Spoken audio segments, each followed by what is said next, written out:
Hello, everybody out there. This is David Rovix with another episode of Discussions with David, which comes to you in one form or another, usually several weekdays of the week. Days of the week on the weekday on Tuesdays, Wednesdays, and Fridays, generally at 10 a.m. Pacific, 1 p.m. Eastern, on the Facebook pages of Popular Resistance and Cable Community Radio, as well as my own Facebook, Twitter, VK, LinkedIn, Twitch, YouTube channels. And it all goes up in podcast form afterwards if you look for This Week with David Rovix, wherever you get your podcasts. And since I couldn't tour anymore with the rise of the pandemic and everything, I started broadcasting in order to have adult conversation with people. And I'm very glad to be spending the hour today with Sam Husseini, artist and writer and pundit from out on the East Coast in the DC area. Sam, it's great to have you here. And you've when I learn new things when I'm having guests who I usually know something about them, and then I know a lot more just prior to talking to them, as it generally goes. And I didn't realize that you founded this organization, Pact, and that's very interesting. Ranked choice voting, and seems like a fine place to start. If I mean, especially with in light of some recent developments, like I think San Francisco has ranked choice voting, I believe, right? And that's kind of like what led to the election of Chesaboudin. I don't know. I'm just guessing that probably came out of ranked choice voting. But can you tell us about what Vote Pact is up to start with? If people know about ranked choice voting, it means like listing your candidates 1, 2, 3, 4, so that if you really want the Green Party or the Socialist Party, but you feel like you really got to stop Trump, you can vote Socialist, Green, Democrat, Libertarian, or something, or whatever your actual preference is. And they've had it in San Francisco. It made some progress in Maine, I believe. But you're kind of asking the establishment to sign its own death warrant, right? You're asking for reforms like that. And I've helped, Fair Vote is the main group that does ranked choice voting and other voting for. I've helped them in my day job, tried to, push those reforms along. But I do ultimately believe in a fair amount of do it yourself if you can do it yourself. There's nothing that's going to get the establishment to reform itself more than people doing it themselves. So I came up with this voting strategy called Vote Pact, which is basically somebody who wants to stop Trump and somebody who wants to stop Biden, pairing up. Maybe they are relatives, maybe they're neighbors, maybe they're debating partners, whatever it is. If they have a personal relationship that entails a level of trust, especially, pairing up and both voting for the third parties of their choice. Because the main thing keeping people voting for Biden in this election was fear of Trump. And I think the same thing is true on the other side. The main thing that a lot of people voting for Trump was because they don't want, Biden and the Democratic Party establishment and so on. So that's the idea. It requires a fair amount of work. You got to work with and trust, unless you both, fill out mail-in ballots together, especially this year. It was possible to do. But you basically got to work with and have an actual constructive dialogue with somebody who you have a lot of political differences with. And I think a fair amount of our political culture is designed to prevent this. You got to hate the other side. And, and the whole media structure with MSNBC and Fox News, it's all about keeping that polarization in place and ultimately to obscure to the large part of the public that they have a lot of commonalities. So, some poor, white working stiff who, some of what Trump says might resonate with him for both good and bad reasons, is hating on some, working class or progressive, for example, whatever it is. And so this is a way of encouraging people to actually work with and cooperate each other. And I think that there's a radical center around, criticizing corporate power and civil liberties and pro peace. You see this with like Ron Paul on the right and various people on the left. You see it sort of manifesting itself, even on different subjects like education. Sometimes it manifests itself. Trade policy, obviously, and sometimes the things that the left and the right argue about, like immigration, are largely the result of things of outcomes from what they actually agree about. A large part of the left and right agree on trade, which causes a lot of the desperate immigration. A large part of the left and right agree on, say, drug policy and incarceration. So rather than coming together and winning on that, the establishment helps divide people, and then they end up, throwing bricks at each other about immigration. And that's partly sort of built into the sort of bipolar nature of the duopoly, right? I mean, whereas in many societies like the ones I spent much of my time in touring in Europe, they generally have some kind of more like a proportional representation type of system, and then parties are constantly negotiating with each other to form coalitions, which they have to do in order to govern. And then it just seems like everything ends up working so much better in terms of people's actual viewpoints getting represented. Although you do have a more you have these far right parties in Europe, which are terrifying, but they don't get that big. But that's another sort of aspect of the ranked choice or proportional representation. You end up with more diverse array of candidates or of people governing, right? But can you talk about the end game in terms of like where things hopefully would be moving towards if we actually adopted a system like that, as unlikely as it might be with opposition of both parties? You mean in terms of something like proportional ranked choice, yeah, or vote pact?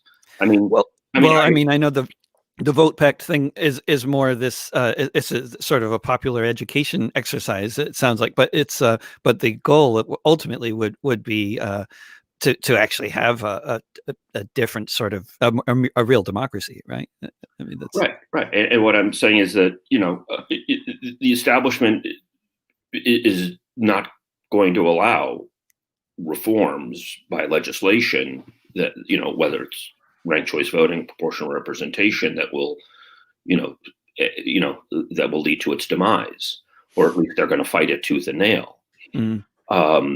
So I think that people can and should call for that for them, but I think that doing it yourself through vote. I mean, you could imagine. I mean, an entire campaign could conceivably be built around vote. You could have a candidate that appeals to both the left and right. I mean, Nader could have done that. I urged him to. And he got vote pact really only after he stopped running. Tragic as that might be, you could see a sort of a Ron Paul, Dennis Kucinich kind of. And maybe I'm aging myself here. For whoever the current Bernie Sanders plus and some populist libertarianish figure on the right, Amash, I guess, joining together and saying, okay, we got some differences here, but elect us and we'll do these four things, end the wars, restore civil liberties, scrutinize corporate power, fix the trade deals, and there are different solutions for different things, like ending qualified immunity for police or something like that. You can have solutions that appeal to both the left and right to problems that are persistent.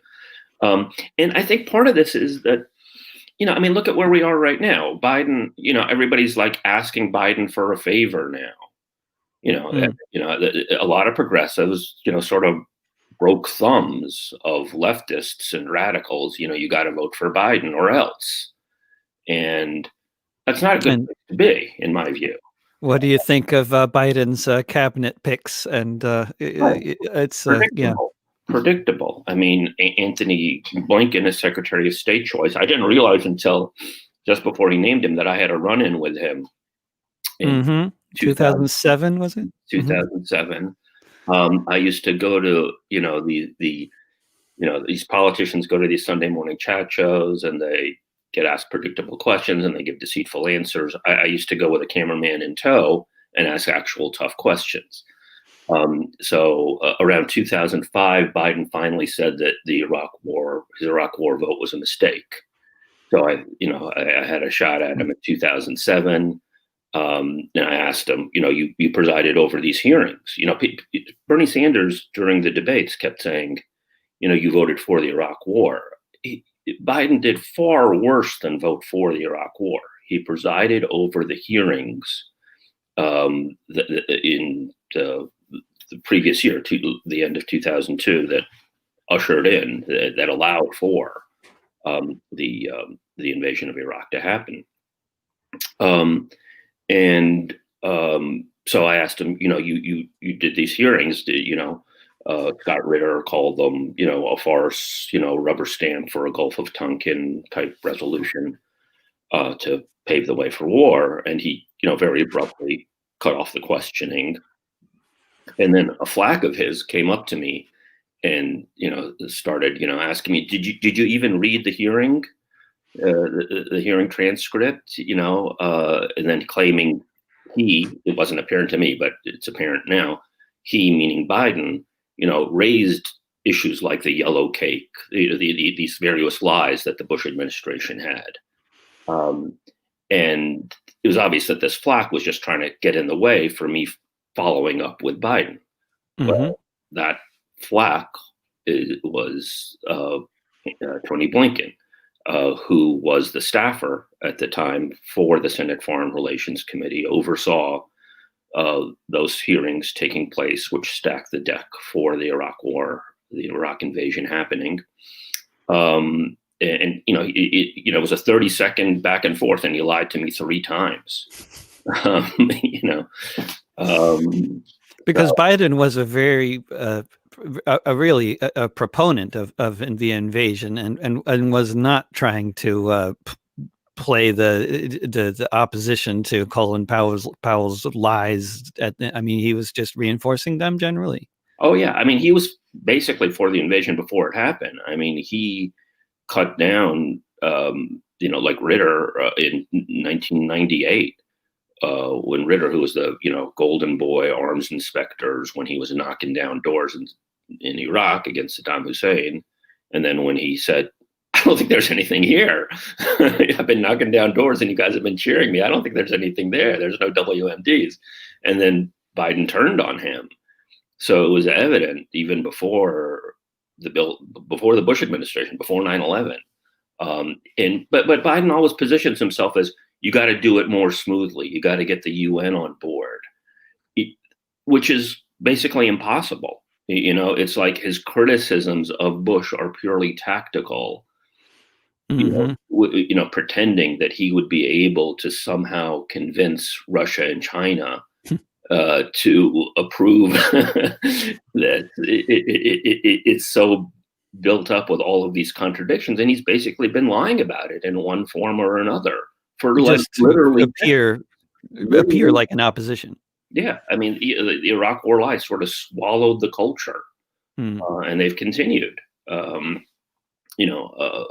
they've even taken on progressive form, like people saying, why isn't Sanders tougher on Biden during the debates? I heard somebody from The Intercept was saying that because Sanders was calling out the WMD lies at the time. No, he wasn't. No, he wasn't. He voted against the war. Give Sanders credit where it's due, but he wasn't saying this is bullshit. He was. Sorry, can I say that? Yes. So the whole history of how that happened has been obscured. So anyway, so you got basically a pro-war administration. Yeah. Coming in. here. People are focusing on the Pentagon pick now because, and that, you might be able to get somebody who's not quite as bad as, uh, you know, John Bolton. no, Maybe we could do better. It's not going to be somebody crass like that, right? I mean, Anthony Blinken is a smooth operator. He's not going to be making statements like, I want to, knock down 10 stories of the UN building or something like that. He's going to be he's going to smoothly get you into a war, Obama style. Through lots of deceit and lying, and that is, I mean, I think it kind of, in many ways, the lying thread there. It just seems like it brings us sort of logically to the present from that period, because I mean, so many people have spent the past 20 years getting lied to by both parties about weapons of mass destruction and about all our intentions in Iraq and Afghanistan, among other things that we're being lied to about, but prominent lies involving the deaths of millions of people there and the deaths of thousands of Americans as well.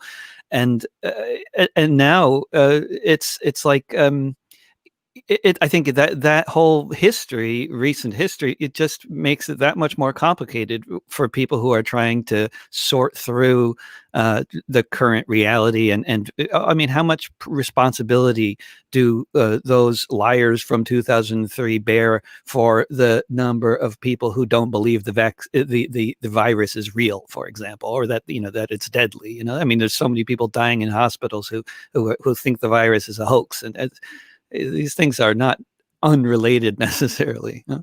Yeah, I think that a lot of people, for sometimes good reasons, sometimes very good reasons, like the Iraq WMDs, and sometimes for bad reasons, don't trust establishment outlets.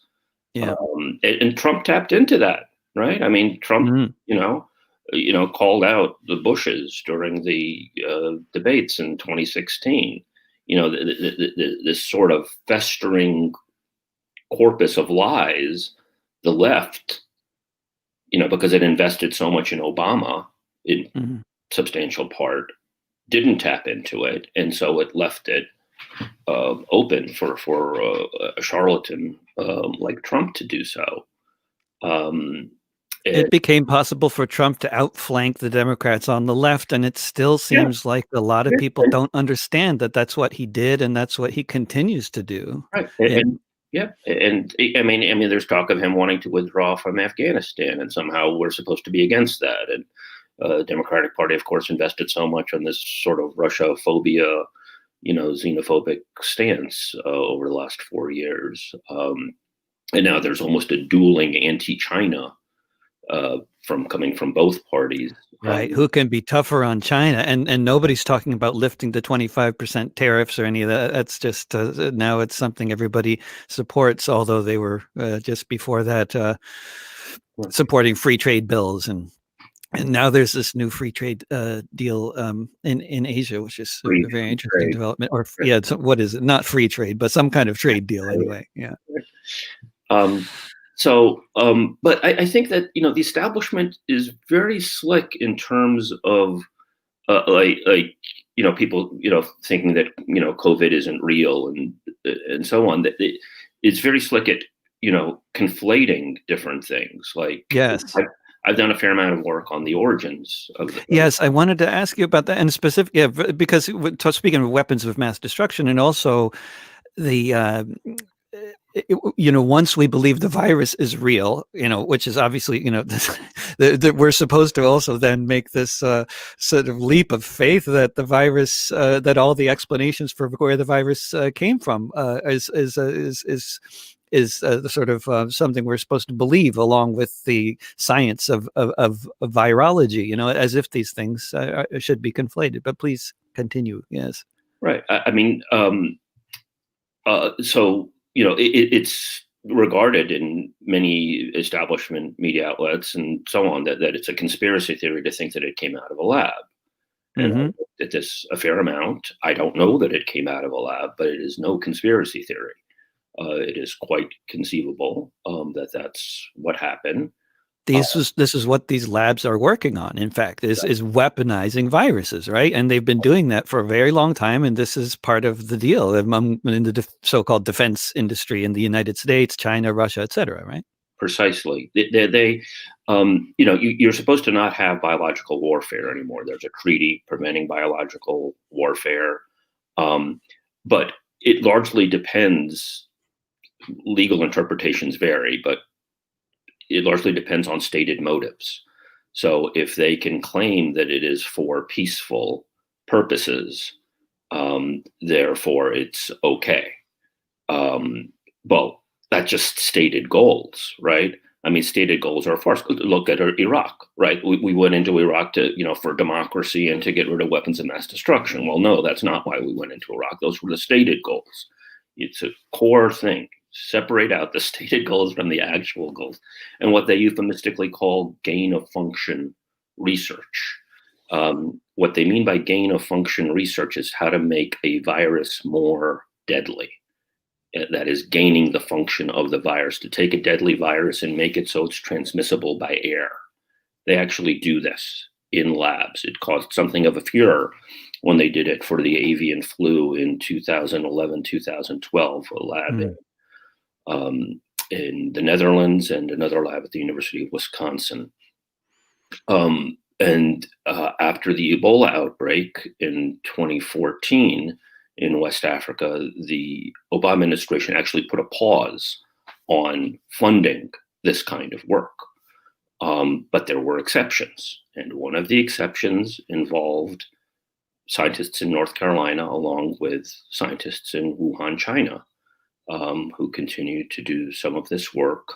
In China, in the lab in China, they largely do some fiddling with it, but they also collect it in obscure places. So they went to caves, in bat caves, like 1,000 miles away, clearly brought them to Wuhan, and that's where the outbreak takes place. If you look at the interviews, the initial interviews of some of the Chinese scientists, they were initially very worried that it came out of their lab. And they said that they checked and double checked and triple checked, and that the COVID didn't match up with what's in their lab. But that's their say so. They haven't opened things up. So there's a serious possibility that it leaked out by accident from the lab in China. A third possibility is that they're being framed. People might remember the anthrax attacks in 2001. The anthrax attacks were somebody or some buddies wrote, had envelopes with anthrax in them, very deadly, refined form of anthrax, letters sent to political figures, many of whom were standing in the way of things like the Patriot Act, Senator Leahy, Senator Daschle, and some media figures, put them in the mail with text reading, "Death to America, death to Israel, praise to Allah." That's a false flag attack, right? It's posing as coming from these deranged Arabs and Muslims right after 9/11, and but it actually came out of, the FBI acknowledges it came out of a U.S. or a U.S. allied lab. They tried to pin it all on one guy. They tried to pin it on a series of guys, actually. Their cases collapsed repeatedly. And then they finally pinned it on one guy, Bruce Ivins, and he dies of an apparent suicide. Wow. Thereafter. Leahy. Very strange. Leahy, the senator, one of the senators who was targeted, brought on to his committee after all this in 2008. Mueller was then head of the FBI, who we all know from Russiagate, and said, "I don't buy this. I don't buy that one guy did all of this." And that's where the matter stands. That's where the matter stands. So it's been 20 years later, and we still haven't gotten to the bottom of what really happened with the anthrax attacks. Does Leahy or anybody have any theories on this that have any possible credibility? Or, I mean, it's just total theorizing, just hypothesizing. I mean, there have been books written. The best one that I know of is Jean McQueen, who's a professor in Canada. And there was also a very good documentary made on this. I wish I could remember the name. I linked to it in one of my articles if people check out my recent pieces on this. And the real tragic thing is that after the anthrax attacks, there was a flood of money came in to do more biodefense stuff, more funding for this dangerous bioweapons work came in as a result of the anthrax attack. It was the exact opposite lesson. And I feel like we're going to be in this similar situation now. You know, people are actually saying we need to do more dangerous lab work to get ahead of the next pandemic without first having established that wasn't this very dangerous lab work that actually caused the current pandemic.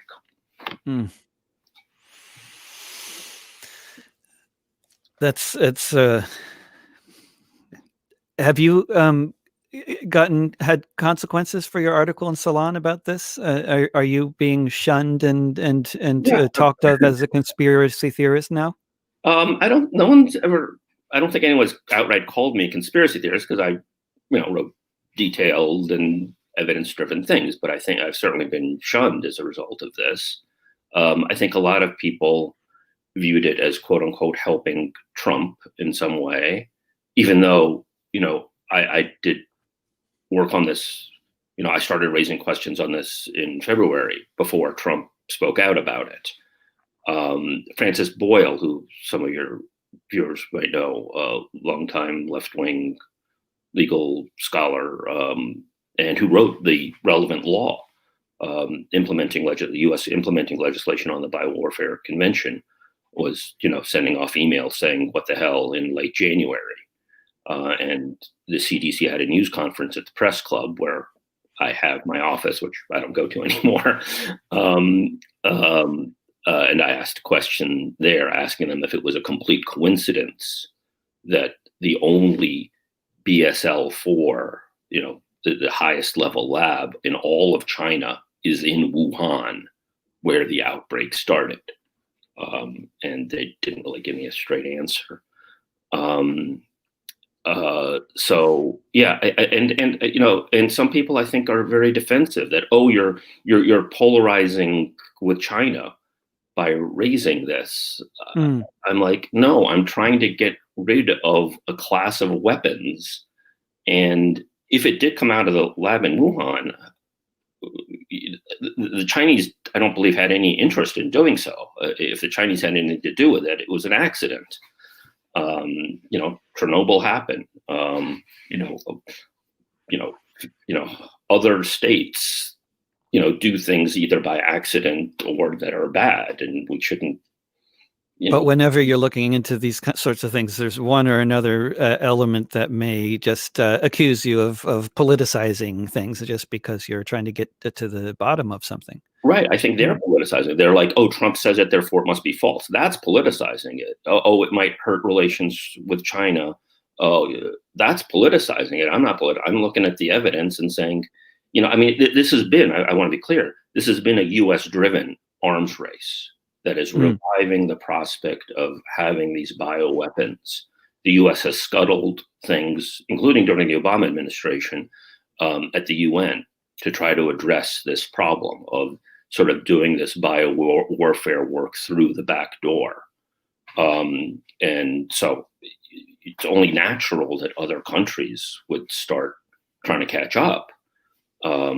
But in the Western media, anytime I hear about anybody weaponizing toxins and you making weapons of mass destruction with poison and that sort of thing, it's always Russia, right? I never hear about anybody else doing it.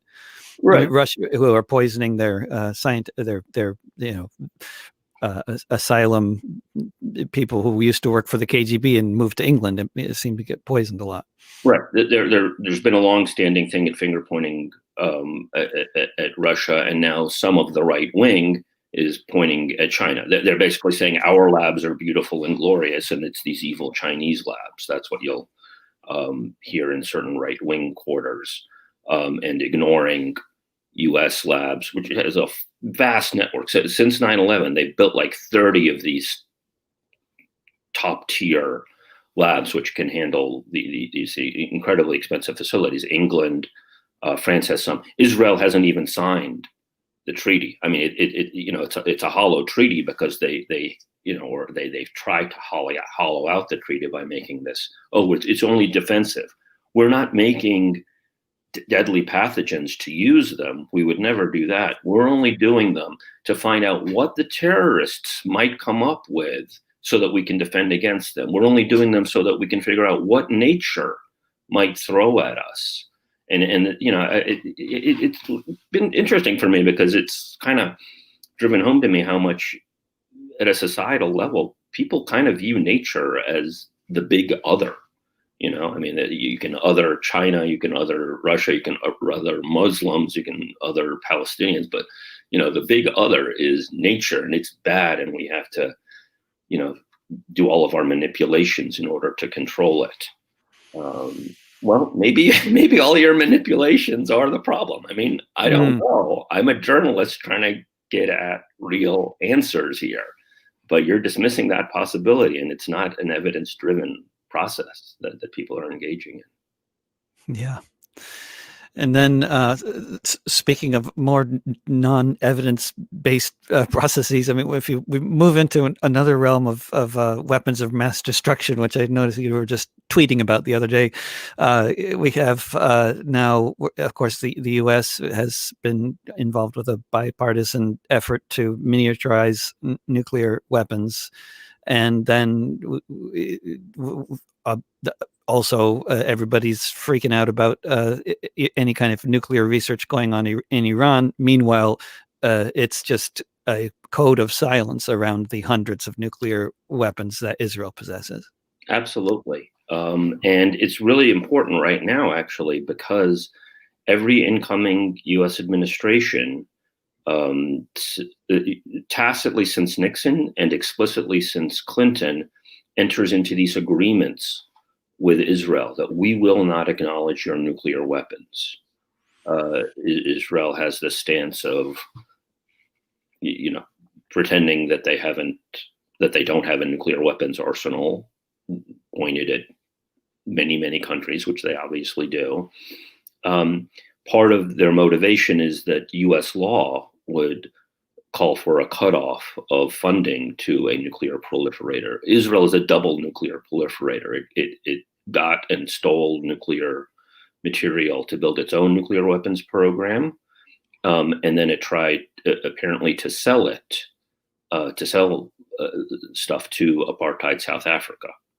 And they apparently had a joint test that the Carter administration actually helped cover up in '79, and so every administration since then, as soon as they come into office, they sign. The New Yorker actually had a piece on this a couple of years ago about how, as soon as the Trump administration got in, Israel's first priority was, let's sign these letters saying that you won't acknowledge that we have nuclear weapons. And I've actually asked, when we were talking about the Sunday morning talk shows and me asking tough questions, one of my go-to questions is, will you acknowledge that Israel has nuclear weapons? And virtually no U.S. politician will give a straightforward answer to that. Because they know that they don't want to trip over, because they know that Israel's stance is not to acknowledge, and they don't want to trip over that wire of potentially cutting off aid, or even though the law gives exemptions to say that every 6 months the president has to sign that it's in the vital national security interest that the aid continue, but I suppose they don't even want to go through that administrative process. They just Pence was probably the most amusing thing. If you want to Google my name and Pence, I asked him, will you acknowledge that Israel has nuclear weapons? And he looks down, for a good 10 seconds or something. And then he looks up and says, I acknowledge that Israel is our most vital ally. Really think about the answer for that one. You'd think you'd have that kind of ready, but how hard is it to come up with a question like that will make the politicians squirm, but at the same time, it's the kind of question that they don't feel like they can just brush aside, right? That sounds like that's exactly the kind of question where they just can't, they just have to deal with it, but they really don't want to. Right. Exactly. Exactly. It was when I was doing. That must be an art form, coming up with those questions. I mean, how is it? Is it difficult? Because of course, there's so many things they don't want to talk about. So maybe it's actually not that hard. But I've never tried hostile interviewing before, personally. Right, right. I try not to be too hostile about it, but it's that the Israel question was my go-to. I tried to do research on each individual, and sometimes you have no notice as to who the individual is. When I had been doing these interviews regularly, now I just do them. When somebody comes up at the press club. Occasionally, I have gotten into the State Department over the last couple of years, but I used to do them on Sunday, which sort of I got my day job, and then I spend Friday and Saturday prepping, and then do the shoot on Sunday, and then do the edit, and then it's back to the grind on Monday. And I just sort of burned myself out after a couple of years. And also after I got some notoriety, they all just stopped. Then they start avoiding you. Yeah. They okay. recognize you. We Did you dye your hair, or start wearing a hat, contact lenses? Get somebody and give them an earpiece or something. Yeah. Sort of do a Borat for good kind of thing, but yeah. And speaking of sort of the whole not burning out and maintaining your sanity in this kind of work, I mean, I mean, I guess for me, it was like this constant reminder, if you paid attention to the right sorts of media outlets, that for like, what was it, 2018, throughout 2018, much of 2019, every Friday there was a massacre in Gaza. Every Friday, the Israeli military was massacring people. And it was just the repetition of this constant thing that was just out of the press and out of the minds of most people in this country. And yet it was, so obviously for other people it was it was the elephant in the living room. And then we're sort of on social media or writing essays about ranked choice voting or any number of other things, and it's just how do you go on? How do you compartmentalize? I mean, maybe you're an artist, and this is maybe a roundabout way of getting to that. And I love the work that you have online. This beautiful photographic artwork and a lot of nature in there. And maybe that's the answer to my question. I don't know, how do you do what you do? Yeah. I mean, the art has definitely helped. I moved further out into the boonies, and I think I want to get further out. Me too. A couple of years ago, and stuff that was just sort of in my head. I did a little bit of art early on when I was in my very early 20s, and then totally got absorbed, especially after the first Gulf War in 1991, into political work. But it always stayed a significant chunk of my brain. So it's been good the last couple of years to actually be producing a body of work. And it's very nature oriented. And, it just sort of fills you with, a wonder of the world. Like I'll take a dried hydrangea flower and I'll spray paint it, and then I'll let it dry, spray paint it a different color, spray paint it different, and then start dipping it, letting it dry each time with a different color until it becomes a solid mass, and then get a food slicer and slice it open. So you see the inside negative space of a dried hydrangea flower, and just really communing with nature, and then, sort of trying to extend nature and play with it. And so that's, I mean, I imagine it's kind of akin to your music. I don't know. You're creating a sort of a scene, and whether it's visual or in sound form. Yeah, right. And just taking somebody somewhere. And just the the feeling of having created something that's unlike you. I don't have kids, at least not yet. And just having that sense of like, oh, this is at least figuratively, a living, breathing thing outside that other people can relate to, and see things in it that you didn't see, but it's there, and so that's been very gratifying. I had my first show this year, so I'm hoping to do more of it. At an actual physical gallery, or? An actual physical gallery. Ooh. It's I mean, as much as you can get an actual physical gallery these Yeah. days. In DC, the El Quds Gallery is, at the Palestine. Nice. They were very gracious, but it's a beautiful gallery space right near the Kennedy Center. Oh, great. And yeah, got a lot of nice feedback, and it helped connect me to different people. One piece, one piece that I did was actually called "Gain of Function" after the dangerous lab work. Great.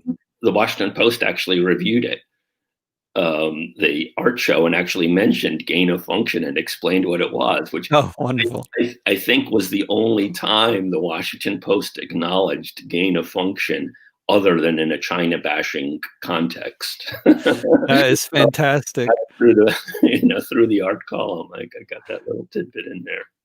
That reminds me of it in 1991 during the Gulf invasion. There were so many protests all over the country, but you would have such a hard time finding out that anything was going on because there was just a media blackout. And I was working in an office at the time and listening to NPR, as you do, sitting there typing and stuff. And I noticed that there were protests constantly happening, and they were not being covered in the news. But where they were being covered was the traffic reports, right? Because people were constantly blocking the highways, and so they'd say there's protesters blocking Commonwealth Avenue. So if you want to drive downtown, don't yeah. So that was right. The roundabout way. Absolutely. Covering something. Absolutely. And, to be totally honest, I mean, sometimes I'm, especially with, how the Arab Spring unfolded. I don't even like the term the Arab uprisings unfolded. They were movements, and all of them had some legitimacy, but they were obviously manipulated by the media. That is, people call for, they want to have movements, but what movement for what? So that, if you build up movements against the Syrian government and totally ignore and diminish protests against the Saudi regime, you're in effect setting up a situation where Saudi Arabia gets to dictate a large part of what happens, and you create either weakened or failed states in the secular governments, Libya, Syria, and so on. So movements have to be very careful in terms of how they're manipulated by the media. So, you have a protest against an aggressive U.S. war against Iraq, media are going to ignore it, except for the traffic reports. But, media will pump up some protest movements that they can manipulate into doing something. I mean, it's almost the short form of finding out where interest lay. If major media are pushing something, you got to look 2 or 3 or 4 times at it, because even though there might be some legitimacy to it, I mean, the Assad government is certainly repressive and so on, but that's not the reason that they were pushing those protests, the Gulf media or other media. They were pushing them because, Assad, might not toe the line that the U.S. government and the Saudi government and the Israeli government want to toe. That's why they want to knock them down to size. So similarly, in the U.S., if there are movements and they're getting plugged by media, you got to be careful. Yeah. And there's this thing that left wingers tend to fall for a very long time. And anytime there's there's a sort of a group that can at least for in truth or not, one way or another, identify themselves as a marginalized group that's rebelling against a bigger authority, then the tendency is to believe that the marginalized group that's rebelling is always on the side of truth and justice and freedom and democracy, and they're fighting against tyranny. But that's not necessarily always the case, depending on the situation. Huh? Right, right, right. You gotta be careful, and you gotta figure out what the underlying agenda is. I mean, at the core, you have a U.S. empire, and it's going to manipulate anything and everything for its preferences. It's going to justify, bombing Afghanistan in the name of feminism. It's going to justify such and such in the name of human rights. It's going to justify such and such in the name of non-proliferation. It's always going to distort its actual motives behind something seemingly noble. And I think we still see that pattern, throughout. And now we're seeing some scary developments. It seems like with the appointment of John Kerry as the climate czar. They're not using the word czar, but they're going to start using the word czar in a minute now. I'm sure they love that word for some reason. But I mean, and he's part of the. It's part of considered to be basically a security issue, which of course it is. But I mean, it sounds like the point is going to be to harangue China and Russia about polluting too much or something. Like, I mean, what is the? It is very unclear what the goal is here. He's rejecting the Green New Deal, but he's got a security climate guy. I mean, it's what do you make of all that? I'm skeptical of it. I certainly think that global global warming, euphemistically known as climate change, or potential climate disaster, is certainly real. But I think that it's going to be manipulated in certain ways to either bludgeon China and Russia into doing certain policies, or they'll want to do carbon trading, so then you can commodify it, for example.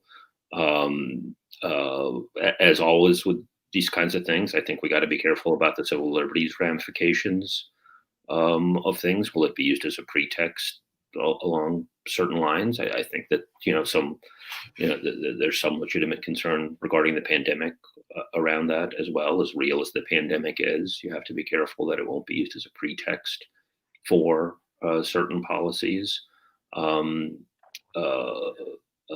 So yeah, I think that I think you gotta scrutinize it, and you don't have to have delusions. You don't have to think that Saddam Hussein didn't torture anybody in order to be against the invasion of Iraq. Right? I mean, some of the accusations might be true, but that doesn't mean that the policies that they want to pursue, which is their real goal with insidious intent, is at all legitimate. Yeah. Sam, you are an example of somebody who's actually, I'd say, like by most accounts, had a successful career as a journalist thus far. And there's a whole lot of people out there, including lots of people that we both know, who have not been so successful at their journalistic careers or at many other sorts of careers. I just read a book, one of my favorite recently written book, called The Death of the Artist by Bill Deresiewicz, which is not just about artists strictly defined, but about basically content creators, whether we're talking about journalists or musicians or visual artists, and how they've been devastated by very intentional actions of big tech platforms and companies to basically do disaster capitalism on the arts and on journalism, and destroy it all and reshape it in their image. And I just wonder any thoughts you have on the impact of Facebook and big tech on journalism in your career, and what you're seeing in terms of just the whole profession. This is really painful for me because I actually got my undergrad degree in applied math and computer science at Carnegie Mellon University, and worked for one tormented year on Wall Street at Moody's Investor Service. But I had friends who went out to California. I didn't immediately go out to California because my dad had a heart condition, so I was trying to help him out for a couple of years. But I sort of saw where the internet was likely to go early on, and it was the World Wide Web, and it would be a forum for global communication and discourse that would be a great alternative to the centralized corporate driven TV, radio, print establishment, and so on. And so it's been very painful to watch all of that being whittled away through these very controlled mechanisms of Twitter, Facebook. As soon as Google arose, I was like, Jesus Christ, these people are going to have immense power. They can tilt the playing field however they want, and it's their little, and it's the ideal thing in a way, because they cooperate with the government, but because they're not government entities, you don't have First Amendment rights there, or at least that's the way that they're trying to set the parameters. So I think it's very damaging at a whole series of level, economically, as well as just allowing the content, deplatforming at will, no recourse, no reasoning, and I think we're going to have to, there have to be serious efforts at reinventing it. You need some kind of structures that are genuinely open, that genuinely adhere to principles of free speech, and that genuinely actually allow people to nurture the actual creators, the actual artists, and so on. I kind of hear Frank Lloyd Wright in my ear. He's been a substantial influence in some of my work, in that he would talk to people at the arts and crafts movement. The arts and crafts movement wanted to, reject the machine. That the 100 years ago, that the machine is corrupt. We're only going to make things with our hand, and they're going to be beautiful things. And Frank Lloyd Wright was pleading with them, saying, "Look, the machine is coming. You can't stop it. The question is, who's going to control it? Is it going to be the visionaries and the creatives, or is it going to be the apparatchiks and the profiteers? Who's going to run the machine?" And he kind of meant it as a literal machine, but it applies to journalism, it applies to online, it applies to education, it applies to everything. So we need to radically remake structures that allow for all of that. Yeah. We have so many collapsed industries, and yet we can see in the stock market that some industries are doing really, really well, and they're the ones that are profiting from the collapsed industries. I mean, among other things. I mean, there's where people find their music, and where people find their articles, and where they, everything else. Right. I mean, you've seen. I mean, the whole, pandemic has given many of these industries a great, they view it as a great opportunity, and it's a tremendous accelerant to the wealthy getting wealthier, and the collapse of a lot of mom and pop shops. What's called the Great Reset by the people around Davos and so on. This is part of their part of what they are very eager to take advantage of, in terms of how they want to reformulate the world to make it more corporatized, to make it more atomized, and so on. And there are so many ways that we need to. I mean, there are some silver linings. I mean, I know my neighbors better than I have. At 10 feet, but I know them a lot better now than I did a year ago. So there's some silver linings there. Yeah, some silver linings to staying home. It definitely, I mean, pros and cons to that. Not never leaving the neighborhood physically. Yeah, if that's the case, that's certainly my. I haven't. This is, I think, less traveling than I've done in my entire life. At least, I imagine it's so much harder for you. I mean, for me, it's fine because I'm doing my art and stuff like that. But for you, it must be grueling. Or I mean, I'm yeah, doing a silver lining. You're doing stuff like this, but yeah, it must be very jarring in some ways. it's a huge shift. Yeah. And having studied math, and I mean, you're in a particular position to understand, sort of sticking to the subject of social media a moment here, like just how they influence us. Because it's not about, we're not talking about a chronological news feed like the old days. We're talking about algorithms and the dominance of Facebook and YouTube on the minds of much of the world. I mean, if I were running the Chinese government, I wouldn't let YouTube or Facebook in either. I think that's a very sensible move, and I mean, I think it's a, whatever negative things, and there are many that can be said about the Chinese state. The idea that banning YouTube or Facebook is naturally a bad idea, I think that's crazy. No, that's actually a very good idea, seems to me. Yeah, I mean, I mean, scientists, mathematicians have always been manipulated as well.